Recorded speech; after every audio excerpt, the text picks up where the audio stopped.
Welcome back to Learnino.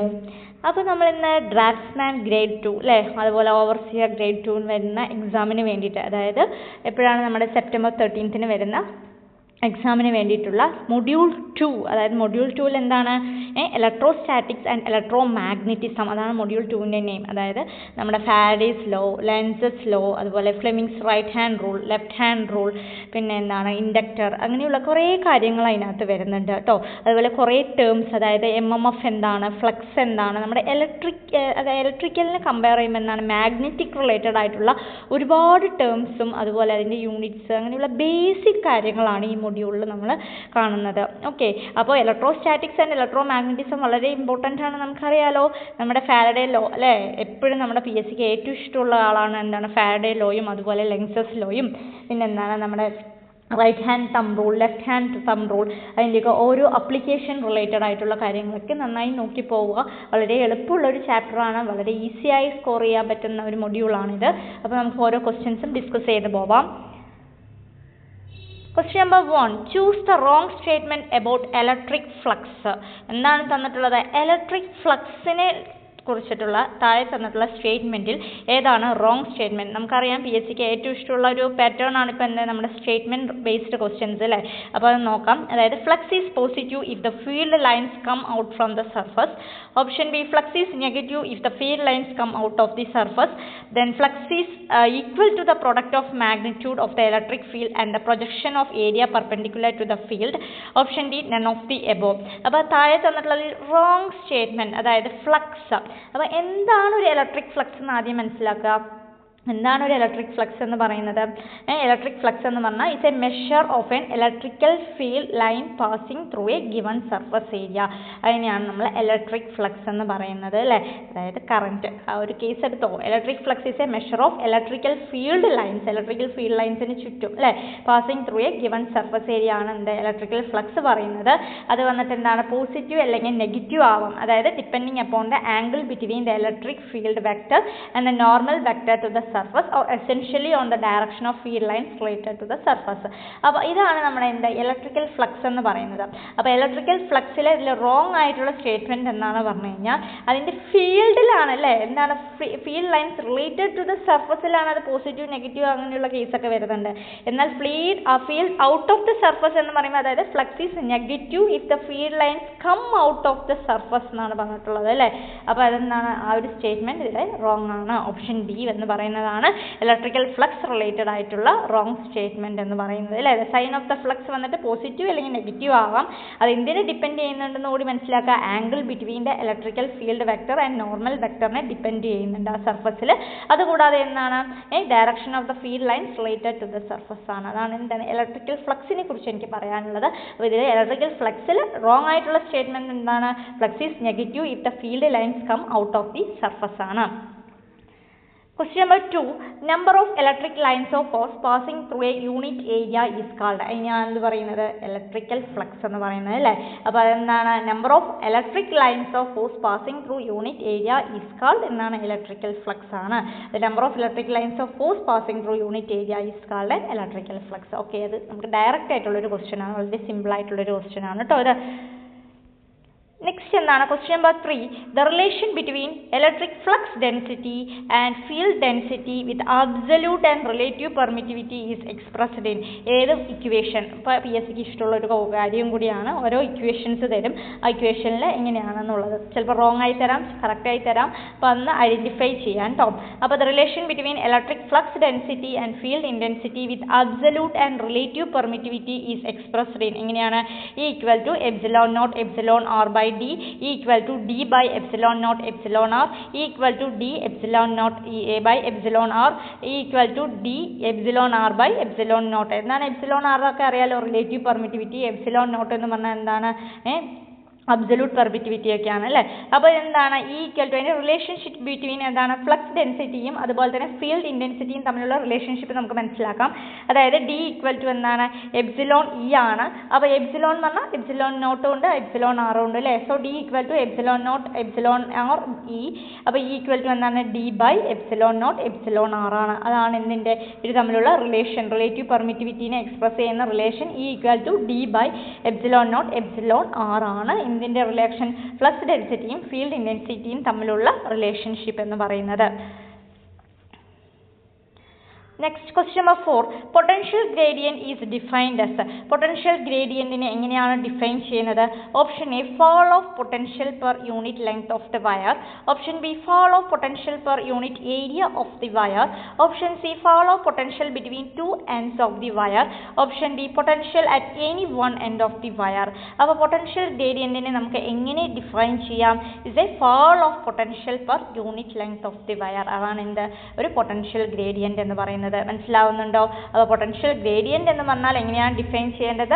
Is A fall of potential per unit length of the wire ആണ് potential gradient എന്ന് പറയുന്നത്. അതായത് എന്താണ്? K equal to കെയിലാണ് അത് express ചെയ്യുന്നത് ഈ പൊട്ടൻഷ്യൽ ഗ്രേഡിയന്റിനെ. അതായത് പൊട്ടൻഷ്യൽ ഡിഫറൻസ് അല്ലെങ്കിൽ എന്താണ് fall of potential per unit length of wire is called potential gradient V/L. അതായത് V പറഞ്ഞാൽ പൊട്ടൻഷ്യൽ ഡിഫറൻസ്, L പറഞ്ഞാൽ എന്താണ്? Length of the wire. Okay, അതാണ് പൊട്ടൻഷ്യൽ ഗ്രേഡിയന്റിന്റെ ഫോർമുല. വളരെ ഇമ്പോർട്ടൻ്റ് ആണ്, ഓർത്ത് വയ്ക്കുക. പൊട്ടൻഷ്യൽ gradient equal to എന്നാണ് fall of potential per unit length of wire is called potential gradient. K equal to എന്നാണ്? V/L ആണ്. അതായത് potential difference by length of the wire ആണ്. ഏതാണ് correct answer? fall of potential per unit length of the wire ആണ്. Option A ആണ് ഇവിടുത്തെ correct answer കേട്ടോ. Question number 5. Two capacitors have capacitance 25 microfarad and parallel as 6 microfarad with a series. Their individual capacitance are capacitance related ആയിട്ടുള്ള questions ആണ്. അപ്പോൾ കപ്പാസിറ്റൻസിൽ എന്താണ് ചോദിച്ചിട്ടുള്ളത്? രണ്ട് കപ്പാസിറ്റർ ഉണ്ട് അല്ലേ? അതെങ്ങനെയാണ്? പാരലൽ ആയി കണക്ട് ചെയ്യുന്നുണ്ട്. 25 മൈക്രോഫാരഡ് ആയിട്ടുള്ളത് ഇന്ന് പാരലൽ ആണ്. പിന്നെ ഒരെണ്ണം അതായത് 6 മൈക്രോഫാരഡ് ആയിട്ടുള്ളത് എങ്ങനെയാണ് കണക്ട് ചെയ്തിട്ടുള്ളത്? സീരീസ് ആയിട്ടാണ് കണക്ട് ചെയ്തിട്ടുണ്ടെങ്കിൽ ഇൻഡിവിജ്വൽ കപ്പാസിറ്റൻസ് എന്തായിരിക്കും എന്നാണ് ക്വസ്റ്റ്യൻ ചോദിച്ചിട്ടുള്ളത്. എന്താണ് ഇൻഡിവിജ്വൽ capacitance? അപ്പോൾ ഓപ്ഷൻ എ എന്താണ്? 50 microfarad and 10 microfarad. Option B 10 μF and 80 microfarad. C 13 microfarad and 6 microfarad. Option D 12 microfarad and 13 microfarad. അപ്പോൾ കപ്പാസിറ്റൻസ് എങ്ങനെയാണ്? C1 plus C2 equal to എത്രയാണ്? 25 ആണ് അല്ലേ? അപ്പോൾ അതെന്താണ്? പാരലലായി കണക്ട് ചെയ്യുമ്പോൾ എങ്ങനെയാണ് പാരലൽ? രണ്ട് കപ്പാസിറ്റൻസ് ആണ് അല്ലേ? 25 പാരലലായി കണക്ട് ചെയ്യുന്നത്. അപ്പോൾ 1/C1 plus 1/C2. അപ്പോൾ ഇക്വേഷൻ എങ്ങനെ വരും? 1/6 is equal to C1 plus C2 divided by C1 C2 ആണ് അല്ലേ? ആ ഇക്വേഷൻ 1 അനുസരിച്ച് നമുക്ക് C1 അതിൽ കണ്ടുപിടിച്ചുകൂടെ? C1 പറയുന്നത് എന്താണ്? 25 minus C2 ആണെന്ന് അറിയാം. അപ്പോൾ അതിനെ സബ്സ്റ്റിറ്റ്യൂട്ട് ചെയ്യുക. അപ്പോൾ എന്താ കിട്ടുക? 1/6 is equal to ഇക്വേഷൻ 2ൽ സബ്സ്റ്റിറ്റ്യൂട്ട് ചെയ്യുമ്പോൾ ഈ 25 minus C2 plus C2 അതുപോലെ 25 minus C2 into C2 ചെയ്ത് കഴിഞ്ഞാൽ നമുക്ക് എന്ത് കിട്ടും? ക്രോസ് മൾട്ടിപ്ലൈ ചെയ്യുമ്പോൾ 150 equal to 25 C2 minus C2 square. ഇതൊന്നും ഇക്വേഷൻസ് നമ്മൾ ചെയ്ത് നോക്കുക കേട്ടോ. വർക്കൗട്ട് ചെയ്താലേ നമുക്കിത് കിട്ടുള്ളൂ. ഓരോന്നിൻ്റെയും ഇൻഡിവിജ്വൽ കപ്പാസിറ്റൻസ് ആണ് കണ്ടുപിടിക്കേണ്ടത്. അപ്പോൾ അത് ക്രോസ് മൾട്ടിപ്ലൈ ചെയ്ത് വർക്കൗട്ട് ചെയ്യുമ്പോൾ നമുക്ക് കിട്ടാവുന്നതേ ഉള്ളൂ. അതായത് C2 square equal minus 25 C2 square plus 150 equal to 0 ആണ്. അപ്പോൾ C2 square minus 150 minus 10 C2 plus 150 equal to 0 ആവും. നമുക്ക് എന്ത് കിട്ടും? C2ൻ്റെ വാല്യൂ കിട്ടും. ഏകദേശം 50 ഫാരഡ് അല്ലെങ്കിൽ എന്താണ് 10 ഫാരഡ് എന്നൊക്കെ കിട്ടും. അത് വർക്കൗട്ട് ചെയ്ത് നോക്കണം കേട്ടോ. അപ്പോൾ അതിന് നമുക്ക് C2ൻ്റെ വാല്യൂ കിട്ടിയാൽ നമുക്ക് C1ൽ സബ്സ്റ്റിറ്റ്യൂട്ട് ചെയ്യാം. C1 ഓൾറെഡി നമ്മൾ കണ്ടുപിടിച്ചിട്ടുണ്ട്. എന്താണ്? 25 മൈനസ് C2 ആണ്. അപ്പോൾ അതിലേക്ക് നമ്മൾ എന്താണ് സബ്സ്റ്റിറ്റ്യൂട്ട് ചെയ്യുമ്പോൾ എന്താണ്? 25 മൈനസ് 50 ചെയ്താൽ 10 ഫാരഡ് കിട്ടും. അല്ലെങ്കിൽ എന്താണ് 25 മൈനസ് 10 ചെയ്താൽ നമുക്ക് എന്ത് കിട്ടും? 10 ഫാരഡ് എന്ന് കിട്ടും. അപ്പോൾ ഇതൊന്ന് നന്നായി വർക്കൗട്ട് ചെയ്യാൻ ഞാൻ ചെയ്യുന്നില്ല. ഓരോ സ്റ്റെപ്പ് ബൈ സ്റ്റെപ്പ് തന്നിട്ടുണ്ട്. അപ്പോൾ നിങ്ങളതൊന്ന് വർക്കൗട്ട് ചെയ്ത് നോക്കുക കേട്ടോ. കിട്ടുന്നോ നോക്കുക. അപ്പോൾ വരുന്ന കറക്റ്റ് ആൻസർ എന്നാണ് പറഞ്ഞാൽ 10 മൈക്രോഫാരഡ് ആൻഡ് 15 മൈക്രോഫാരഡ് ആണ് നമ്മുടെ C2ൻ്റെ വാല്യൂ വരുന്നത് ഇൻഡിവിജ്വൽ കപ്പാസിറ്റൻസ് വെച്ച് ചെയ്യുമ്പോൾ. ഓക്കെ, അപ്പോൾ അതൊന്ന് ചെയ്ത് നോക്കണം കേട്ടോ. Question number 6. Three capacitors of 50 microfarad, 25 microfarad and 40 microfarad are connected in parallel across a 250 volt supply. Find the amount of energy stored. എന്താണ് തന്നിട്ടുള്ളത്? 3 capacitors ഉണ്ട്. അത് പാരലൽ ആയിട്ടാണ് കണക്ട് ചെയ്തിട്ടുള്ളത്. 3 capacitors വാല്യൂ തന്നിട്ടുണ്ട്. എത്രയാണ്? 50 microfarad, 25 microfarad and 40 microfarad എന്ന് തന്നിട്ടുണ്ട്. സപ്ലൈ വോൾട്ടേജ് എന്താണ്? 250 വോൾട്ട് സപ്ലൈ ആണെങ്കിൽ total amount of energy stored എന്താണെന്നാണ്. Option A 2.35 joules. Option B 0.235 joules. Option C 2.5 joules. Option D none of the above. അപ്പോൾ എന്താണ് വോൾട്ടേജ് എങ്ങനെയാണ് തന്നിട്ടുള്ളത്? വോൾട്ടേജ് 250 വോൾട്ട് തന്നിട്ടുണ്ട് അല്ലേ? വോൾട്ടേജ് എത്രയാണ് തന്നിട്ടുള്ളത്? 250 വോൾട്ട് ഉണ്ട്. 3 കപ്പാസിറ്റൻസ് തന്നിട്ട്. കപ്പാസിറ്റൻസ് പാരലൽ ആകുമ്പോൾ നമുക്ക് എന്താണ് ആഡ് ചെയ്യേണ്ടത്? C1 plus C2 plus C3 അല്ലേ? കപ്പാസിറ്റൻസ് പാരലൽ ആകുമ്പോൾ അപ്പോൾ ആഡ് ചെയ്ത് എന്താണ് നമുക്ക് കിട്ടുക? 50 പ്ലസ് 25 പ്ലസ് അടുത്തത് വരുന്നത് 40 എല്ലാം കൂടി ആഡ് ചെയ്ത് നമുക്ക് എത്ര കിട്ടും 80 മൈക്രോ ഫാരഡ് എന്ന് കിട്ടും. ടോട്ടൽ കപ്പാസിറ്റൻസ് വാല്യൂ 80 ആണ് കിട്ടിയിട്ടുള്ളത്. എന്നാൽ നമുക്ക് എന്ത് ചെയ്യാം, എനർജി സ്റ്റോർഡ് ഇൻ കപ്പാസിറ്ററിന്റെ ഫോർമുല എന്താണ്, energy half C V square അല്ലേ. അപ്പോൾ നമുക്ക് ഇതിൽ സി ഉണ്ട്, സി എന്ന് പറയുന്നത് എത്രയാണ് 80 മൈക്രോ ഫാരഡിനെ ഫാരഡിലേക്ക് ആക്കുമ്പോൾ 10⁻⁻6 ആണ് വരുന്നത് അല്ലേ. വോൾട്ടേജ് ക്വസ്റ്റ്യനിൽ തന്നിട്ട് എത്രയാണ് 250, വി സ്ക്വയർ എന്ന് പറയുമ്പോൾ ഹോൾ സ്ക്വയറിന് ചെയ്താൽ മതി. അപ്പോൾ എന്ത് കിട്ടും, നമുക്ക് ഈ ഒരു സാധനം സോൾവ് ചെയ്ത് വരുമ്പോൾ നമുക്ക് ഏകദേശം എത്ര ആൻസർ വരും, 2.5 ജൂൾ എന്ന് കിട്ടും. എത്ര കിട്ടും, 2.5 ജൂളിന് കിട്ടും. അതാണ് എന്താണ് total amount of energy stored in capacitor കിട്ടുന്നത്. അപ്പോൾ ആൻസർ എത്രയാണ് 2.5 ജൂൾ. ഓപ്ഷൻ എ ആണ് ഇവിടുത്തെ correct answer. Question number 7. How to adjust 3 capacitor to get high energy on same potential? എങ്ങനെയാണ് 3 കപ്പാസിറ്ററിനെ അഡ്ജസ്റ്റ് ചെയ്തിട്ട് high energy on same potential നമുക്ക് obtain ചെയ്യാൻ പറ്റുമെന്നാണ്. Option A 2 parallel 1 in series, option B 3 are in series, option C 3 are in parallel, option D none of this. എങ്ങനെയാണ് അത് ചെയ്യേണ്ടത് എന്ന് പറഞ്ഞു കഴിഞ്ഞാൽ നമുക്കറിയാം 3 കപ്പാസിറ്റൻസ് പാരലലായി കണക്ട് ചെയ്താൽ അതിൻ്റെ വാല്യൂ ഓഫ് ഇക്വലന്റ് കപ്പാസിറ്റൻസ് എങ്ങനെയാണ്, പാരലൽ ആകുമ്പോൾ എങ്ങനെയാണ് വരിക, C1 plus C2 plus C3 കൂടും അല്ലേ. പാരലൽ ആകുമ്പോൾ എന്താണ് കൂടും. അപ്പോൾ എന്താണ് അതിൻ്റെ കപ്പാസിറ്റൻസ് ഇക്വലന്റ് കപ്പാസിറ്റൻസ് വാല്യൂ എന്താ ചെയ്യുന്നത്, ഇൻക്രീസ് ചെയ്യുകയാണ് ചെയ്യുന്നത്. അപ്പോൾ ഓരോ എനർജി സ്റ്റോർഡ് ഇൻ കപ്പാസിറ്റർ എന്ന് പറയുമ്പോൾ എന്താണ് ഹാഫ് സി വി സ്ക്വയർ ആണ് അല്ലേ. ആ ഇക്വേഷനിൽ തന്നെ നമുക്ക് എന്ത് മനസ്സിലാക്കാം, എനർജി സ്റ്റോർഡ് ഇൻ കപ്പാസിറ്റർ എന്തിന് പ്രൊപ്പോർഷണൽ ആണ്, directly proportion to the capacitance of the capacitor ആണ്. എന്താണ് directly proportion to the capacitance of the capacitor ആണ്. സോ വോൾട്ടേജ് എന്താണ് സെയിം ആയിരിക്കുമെങ്കിൽ the 3 capacitor should be connected in പാരലലായി കണക്ട് ചെയ്താൽ മാത്രമാണ് നമുക്ക് എന്ത് കിട്ടുന്നത്, ഹൈ എനർജി കിട്ടുന്നത്. അപ്പോൾ കറക്റ്റ് ആൻസർ ഏതാണ്, 3 ആർ ഇൻ പാരലൽ. 3 പാരലലായി കണക്ട് ചെയ്താലാണ് നമുക്ക്, ഓപ്ഷൻ 3 ആണ് ഇവിടുത്തെ കറക്റ്റ് ആൻസർ. 3 പാരലലായി കണക്ട് ചെയ്താലാണ് നമുക്ക് എന്താണ് ഹൈ എനർജി അവിടെ ഒബ്റ്റെയിൻ ചെയ്യാൻ പറ്റുന്നുള്ളൂ. Question number 8. The overall capacitance is always dash than the individual capacitance value when capacitance are yielded in parallel. Option A lesser, option B greater, option C equal to, option D cannot be determined. അപ്പോൾ നമുക്ക് ഇപ്പം എന്താ മനസ്സിലായത്, overall capacitance എപ്പോഴും എന്തായിരിക്കും, greater ആയിരിക്കും അല്ലേ. Individual കപ്പാസിറ്റൻസിനെ compare ചെയ്യുമ്പോൾ അതേ പറഞ്ഞ അതേ കേസ് തന്നെയാണ്. കപ്പാസിറ്റൻസ് പാരലലായി കണക്ട് ചെയ്യുമ്പോൾ എന്താ സംഭവിക്കുന്നത്, ഓവറോൾ കപ്പാസിറ്റൻസിന് എന്ത് സംഭവിക്കും, അത് ഗ്രേറ്റർ വാല്യൂ ആണ് ഒബ്റ്റെയിൻ ചെയ്യുന്നത്. അതായത് ഓപ്ഷൻ ബി ആണ് ഇവിടുത്തെ correct answer. The overall capacitance is always greater than the individual capacitance value. നമുക്കറിയാം പറഞ്ഞ അതേ കോൺസെപ്റ്റ് തന്നെയാണ്. C1 plus C2 plus parallel ആകുമ്പോൾ അത് കൂടും അല്ലേ.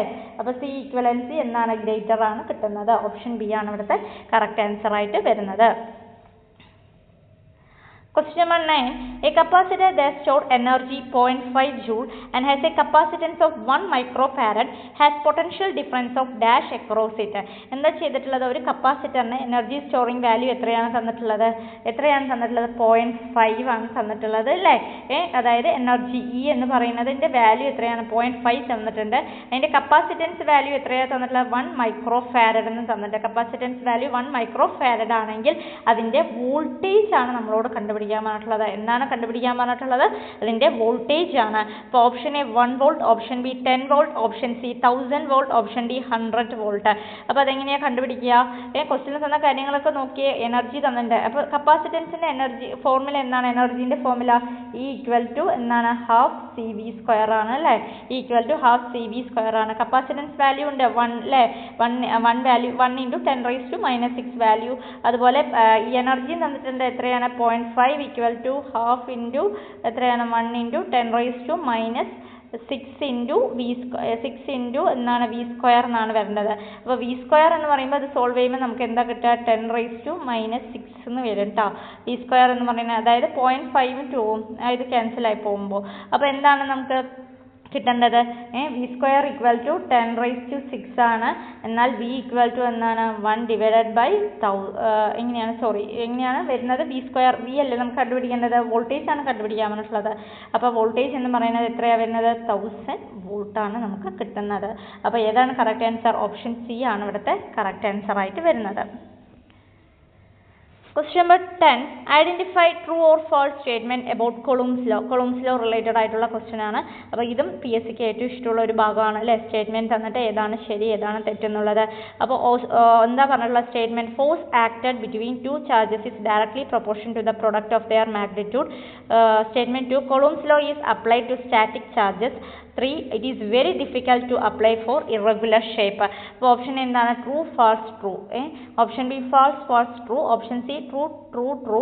Option D true true false. അപ്പോൾ ഈ 3 സ്റ്റേറ്റ്മെന്റും കൊളംബ്സ് ലോ റിലേറ്റഡ് ആയിട്ട് എന്താണ്? കറക്റ്റ് ആയിട്ടുള്ള സ്റ്റേറ്റ്മെന്റ് തന്നെയാണ് കേട്ടോ. അതായത് force acted between two charges is directly proportion to the product of the magnitude ആണ്. അതുപോലെ കൊളംബ്സ് ലോ എന്താണ്? സ്റ്റാറ്റിക് ചാർജിലാണ് നമ്മൾ സാധാരണ അപ്ലൈ ചെയ്യുന്നത്. അതുപോലെ എന്താണ്? It is very difficult to apply for irregular shape തന്നെയാണ്. കറക്റ്റ് ആൻസർ തന്നെയാണ് കേട്ടോ. Question number 11. false statement among the following statement regarding Coulomb's law. താഴെ തന്നിട്ടുള്ളതിൽ 4 സ്റ്റേറ്റ്മെന്റ് തന്നിട്ടുണ്ട്. അതിൽ ഏതാണ് ഫാൾസ് എന്നാണ്. അഗെയിൻ അതുപോലത്തെ ഒരു ക്വസ്റ്റ്യൻ തന്നെയാണ് അല്ലേ. given the force between two charges q1 and q2 അല്ലേ. ഫോഴ്സ് എന്ന് പറയുന്നത് എന്താണ്? F equal to q1 q2 by r square തന്നെയാണ്. then B എന്താണ് statement? the magnitude of force of attraction or repulsion between two point charges is directly proportional to the product and quantity of the charge ആണ്. അതടുത്തത് എന്താണ്? the magnitude of force of attraction or repulsion between two point charges inversely proportional to the square of distance between തന്നെയാണ്. എല്ലാം എന്തിനെ relate ചെയ്തിട്ട് തന്നെയാണ്? നമ്മുടെ Columb's ലോനെ relate ചെയ്തിട്ടാണ് അല്ലേ. അപ്പോൾ ഏതാണ്? none of the above അതാണ് പറയുന്നത്. False statement among the following statement regarding Coulomb's law എന്നാണ്. none of the above ആണ് കറക്റ്റ് ആൻസർ. ഓപ്ഷൻ ഡി ആണ് ഇവിടുത്തെ കറക്റ്റ് ആൻസർ ആയിട്ട് വരുന്നത്. Question number 12. Weber is a unit of. എന്തിൻ്റെയാണ് വെബർ എന്തിൻ്റെ യൂണിറ്റ് ആണ്? സാധാരണ എന്താണ്? മാഗ്നറ്റിക് ഇലക്ട്രിക് കണ്ടക്ടൻസിൻ്റെ യൂണിറ്റ് എന്താണ്? അങ്ങനെയൊക്കെയാണ് ചോദിക്കുന്നത്. ഇപ്പം നേരെ തിരിച്ചെന്താണ് ചോദിച്ചിരിക്കുന്നത്? വെബറിൻ്റെ യൂണിറ്റ് എന്താണെന്നാണ്. Option A electrical conductance. Option B magnetic flux. Option C magnetic flux density. Option D none of the above. അപ്പോൾ വെബർ എന്തിൻ്റെ യൂണിറ്റ് ആണ്? നമുക്കറിയാം മാഗ്നറ്റിക് ഫ്ലക്സിൻ്റെ യൂണിറ്റ് ആണ് അല്ലേ. അതായത് magnetic flux is A measurement of total magnetic field which passes through the given area ആണ്. അപ്പോൾ അതിൻ്റെ യൂണിറ്റ് എന്താണ്? വെബർ ആണ്. SI unit of magnetic flux എന്ന് പറഞ്ഞാൽ തന്നെ എന്താണ്? അത് വെബർ ആണ്. നോക്കി വയ്ക്കുക. എന്താണ് magnetic flux? Product of average magnetic field time and perpendicular area at ദാറ്റിൻ്റെ പെനിട്രേറ്റ്സ് ആണ് എന്താണ് നമ്മുടെ മാഗ്നറ്റിക് ഫ്ലക്സ് എന്ന് പറയുന്നത് അല്ലേ. മാഗ്നറ്റിക് ഫ്ലക്സ് എന്താണ് അറിയാത്തത് ആരും ഇല്ലല്ലോ. മാഗ്നറ്റിക് ഫ്ലക്സ് എന്ന് പറഞ്ഞാൽ എന്താണ്? കറന്റിനെയാണ് അല്ലേ. നമ്മുടെ ഇലക്ട്രിസിറ്റിയിലെ കറന്റ് എന്ന് പറയുന്നതാണ് നമ്മുടെ മാഗ്നറ്റിസത്തിൽ എന്താ? മാഗ്നറ്റിക് ഫ്ലക്സ് എന്ന് പറയുന്ന ആള്. അതുകൂടി ഓർത്ത് വെക്കുക. Okay. Question number 30. The unit of magnetic flux in term of lines of force is dash. ഇത് വളരെ ഇമ്പോർട്ടൻ്റ് ആണ്. ഈ ക്വസ്റ്റ്യൻസ് റിപ്പീറ്റഡ് ആണ് കേട്ടോ. അപ്പോൾ എന്താണ്? The unit of magnetic flux in terms of lines of force is dash എന്നാണ്. when Weber equal to 10 lines of force, 1 Weber equal to 10 raised to minus 8 lines of force, 1 Weber equal to 10 raised to 8 lines of force, 1 Weber equal to 10 raised to minus 6 lines of force. അപ്പോൾ എന്താണ് correct answer? 1 Weber equal to 10 raised to 8 lines of force ആണ് വരുന്നത്. എന്നാണ് 1 Weber equal to 10 raised to 8 lines of force ആണ്. അതായത് magnetic flux എന്ന് പറഞ്ഞാൽ എന്താണ്? Is A number of magnetic lines of force present per unit surface ആണ്. So magnetic flux is often also called magnetic flux density എന്നും പറയും എന്നാണ്. Or even magnetic field in line intensity എന്നും അറിയപ്പെടുന്നുണ്ട്. So 1 weber എന്ന് പറഞ്ഞാൽ എന്താണ്? 1 weber എന്തിന് ഈക്വൽ ആണ്? 10 raised to 8. വളരെ ഇമ്പോർട്ടൻ്റ് ആണ്. ഇത് എപ്പോഴും ചോദിക്കുന്ന ഒരു ക്വസ്റ്റ്യൻ ആണ്. 10 raised to 8 lines of force ആണ്. Question number 14. Which of the following statement with respect to reluctance are true? Reluctance related ആയിട്ട് താഴെ തന്നിട്ടുള്ള സ്റ്റേറ്റ്മെന്റിൽ ഏതാണ് കറക്റ്റ് എന്നാണ്. Reluctance is directly proportional to the length of magnetic circuit. Reluctance is directly proportional to the area of cross section. Reluctance is inversely proportional to absolute permeability of magnetic circuit. അപ്പോൾ ഏതാണ് correct? Option A എന്താണ്? 1, 2 and 3. Option B 2 and 3. Option C 2 and 3, 1 and 3, 2 and 3. Option D 1 and 2. അപ്പോൾ ഏതാണ് correct ആയിട്ടുള്ള answer എന്ന് പറയുന്നത്? അതായത് statement 1. അതായത് റിലക്റ്റൻസ് പറഞ്ഞാൽ എന്താണ്? നമ്മുടെ റെസിസ്റ്റൻസ് പോലെ തന്നെയാണ് നമ്മുടെ എന്ത് മാഗ്നറ്റിക്കിലെ റിലക്റ്റൻസ് എന്ന് പറയുന്ന ടേം അല്ലേ. അപ്പോൾ റിലക്റ്റൻസ് എന്ന് പറയുന്നത് എന്താണ്? ഇത് directly proportion to the length of magnetic circuit ആണ്. അത് ശരിയല്ലേ? മാഗ്നറ്റിക് സർക്യൂട്ടിന് ഡയറക്ട്ലി പ്രൊപ്പോർഷണൽ അല്ലേ റിലക്റ്റൻസ് പറയുന്ന ആള്. അതുകൂടാതെ എന്താണ്? Reluctance is inversely proportion to absolute permeability of magnetic സർക്യൂട്ടാണ്. അപ്പോൾ സ്റ്റേറ്റ്മെൻറ്റ് 1ഉം സ്റ്റേറ്റ്മെൻറ്റ് 3യും കറക്റ്റാണ് കേട്ടോ. അതായത് റിലക്റ്റൻസ് എന്ന് പറയുന്നത് എന്താണ്? Opposing the passage of magnetic flux അല്ലേ, opposing the passage of magnetic flux lines ആണ്.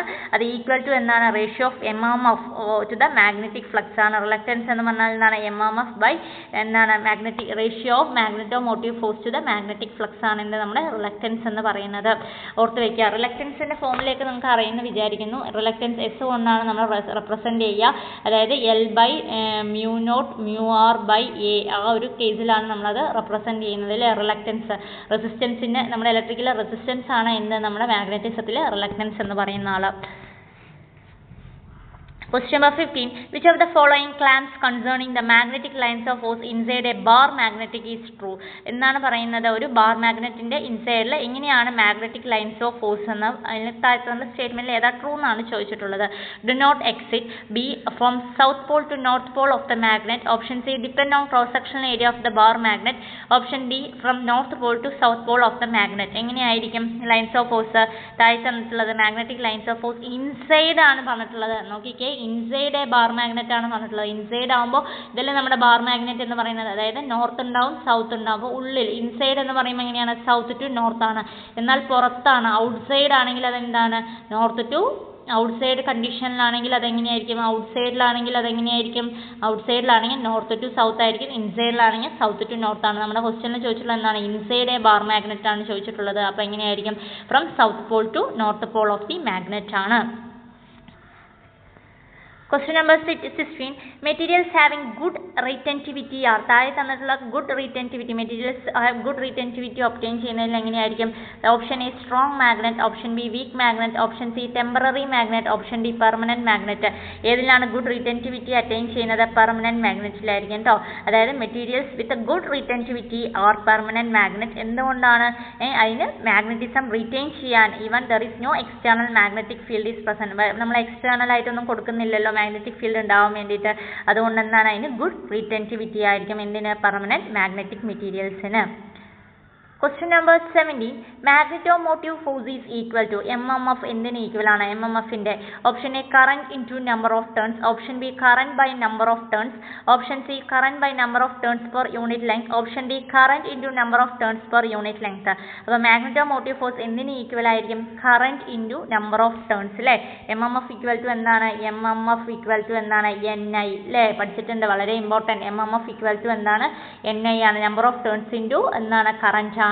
വെബർ ആണ് അല്ലേ. അപ്പോൾ MMF is a ability to produce flux and equal to produce of current flowing and number of turns ആണ് എന്ത്? നമ്മുടെ MMF എന്ന് പറയുന്ന ആൾ.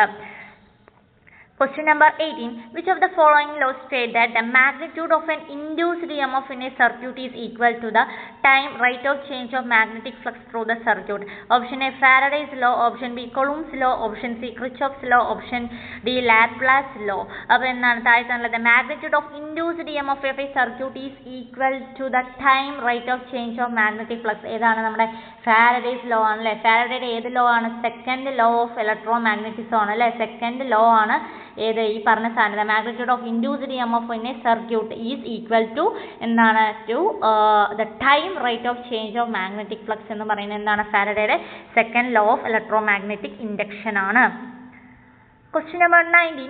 The electric current of an electromagnet is switched off, then the magnetic property of an electromagnet will be dash.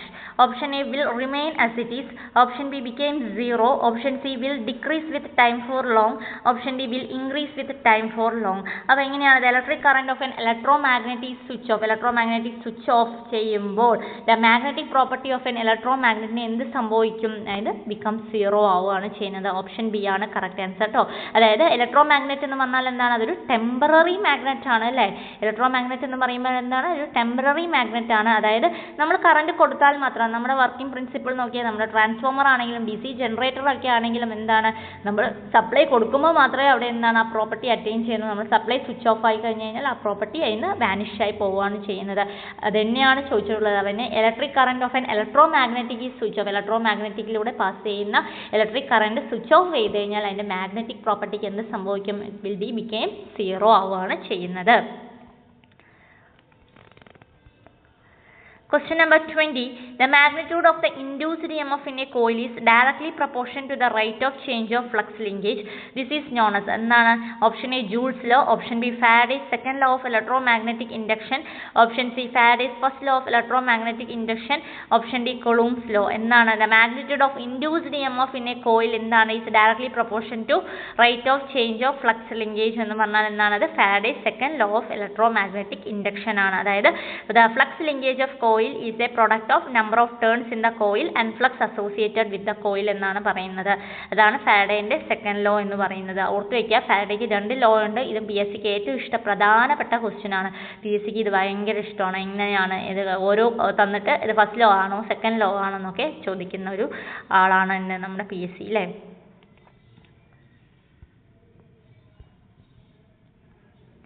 Question number 21. The Lenz's law, the induced EMF E opposes the Lenz's law അനുസരിച്ചിട്ട് നമുക്ക് induced EMF E ഉണ്ട് അല്ലേ. അത് എന്തിനെയാണ് oppose ചെയ്യുന്നതെന്നാണ്. Option A flux, option B change in flux, option C both the flux and change in flux, option D none of the above. അപ്പോൾ Lenz's law ദ induced EMF E എന്തിനെയാണ് oppose ചെയ്യുന്നത്? ഫ്ലക്സിൻ്റെ change in ഫ്ലക്സിനെയാണ് അത് oppose ചെയ്യുന്നത് കേട്ടോ. അതായത് Lenz's law എന്ന് പറഞ്ഞാൽ എന്താണ്? സിമ്പിളായി നമ്മൾ Lenz's law പറയുമ്പോൾ ഇങ്ങനെയാണ്. ഫാരഡേ എന്ത് കണ്ടുപിടിച്ചിട്ടുണ്ട്? നമ്മുടെ മാഗ്നിറ്റ്യൂഡ് അല്ലേ. Magnitude of EMF, magnitude of direction of current ഫാരഡേയാണ് കണ്ടുപിടിച്ചത്. എന്നാൽ Lenz's law എന്ത് കണ്ടുപിടിച്ചിട്ടുണ്ട്? അതിന്റെ ഡയറക്ഷനും കൂടി കണ്ടുപിടിച്ചു തന്നു അല്ലേ. അത്രയേ ഉള്ളൂ. അതായത് Lenz's law എന്ന് പറയുന്നത് എന്താണ്? Voltage is generated by change in magnetic flux. According to Faraday's law, the polarity of induced voltage is such that it producing a current whose magnetic field opposes the change when it produces it. അതാണ് നമ്മുടെ Lenz's law എന്ന് പറയുന്നത്. E = -d∅dt ആണ് ഇതിന്റെ നമ്മുടെ Lenz's law അനുസരിച്ച്. അപ്പോൾ അതിൽ ഈ ഒപ്പോസ് എന്തിനെയാണ് ഒപ്പോസ് ചെയ്യുന്നത്?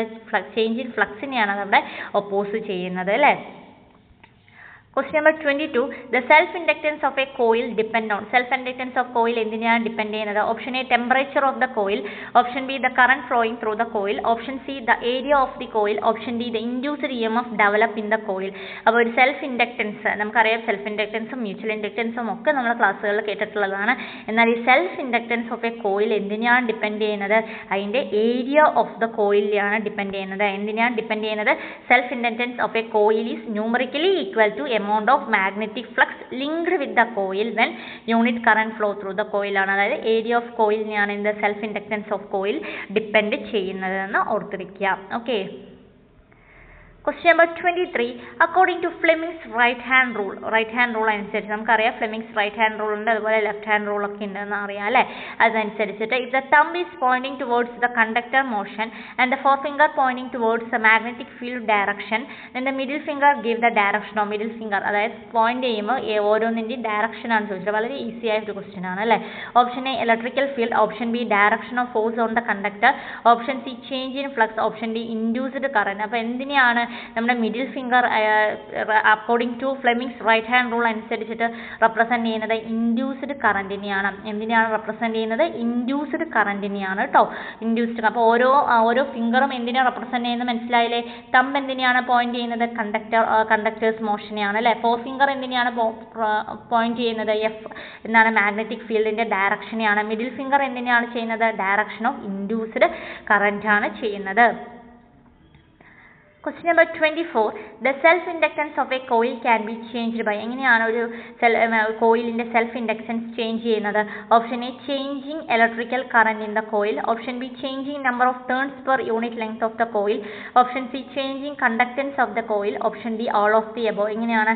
Changing number of turns per unit length of the coil ആണ് ആൻസർ വരുന്നത്. എന്നാണ് changing number of turns per unit length of the coil. Option B ആണ് ഇവിടുത്തെ കറക്റ്റ് ആൻസർ. Question number 25.